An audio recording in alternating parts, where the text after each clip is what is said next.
Temporaryong gisuspende sa Coast Guard sa Davao Oriental ug Occidental ang biyahe sa mga pasahero, cargo vessel ug uban pang sakyanang pangdagat tungod sa pagdaot sa panahon nga epekto sa bagyong Inday. Sa gipagawas nga Sea Travel Advisory, epektibo ang temporary suspension hangtod nga dili pa kini wagtangon. Tumong niini nga masiguro ang kaluwasan sa publiko. Usually mga good sir, atong mga previous maritime incidents na nahitabo sir is in Davao Oriental and also sa Davao Occidental sir, and that area sir is parang open sea na din siya sir ba, and ano na din siya sir, maraming mga maritime incidents na nangyayari sa lugar na yan sir. So just to avoid those maritime incidents sir, kaya ngayon pa lang sir naglabas na tayo ng mga sea travel advisory sir para ma-avoid natin yung mga maritime incidents sir. Gisiguro sa Coast Guard District Southeastern Mindanao nga 100% nga andam sa misyon ang ilang mga floating device sa bisan unsang maritime incident nga i-report sa ilaha. Gi-activate na sa Coast Guard District Southeastern Mindanao ang ilang deployable response group ug naka-heightened alert ang ilang 7 ka Coast Guard station ug 51 ka Coast Guard substation sa tibuok Southeastern Mindanao sa Region 11. Hilabi na karon nga nagsigig daot ang nakat sa panahon.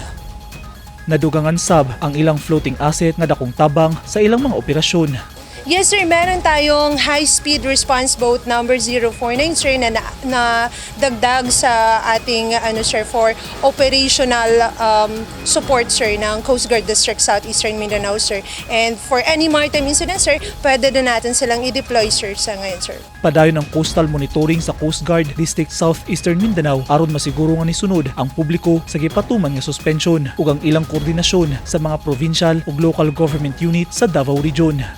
Lahat po sir ng Coast Guard stations ay close coordinated po tayo sa ating local government units sir, lalong-lalo na sa mga provincial disaster response risk reduction offices natin sir. And also sir, nagkakandak din po tayo ng coastal monitoring sir, just to make sure na yung public natin sir ay sumusunod sa ating na suspension sir.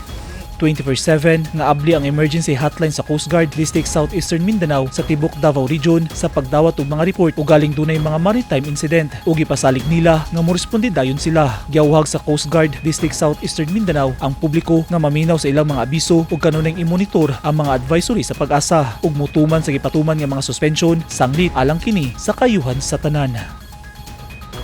Eugene Hinutan, Newsline Philippines. Stay safe.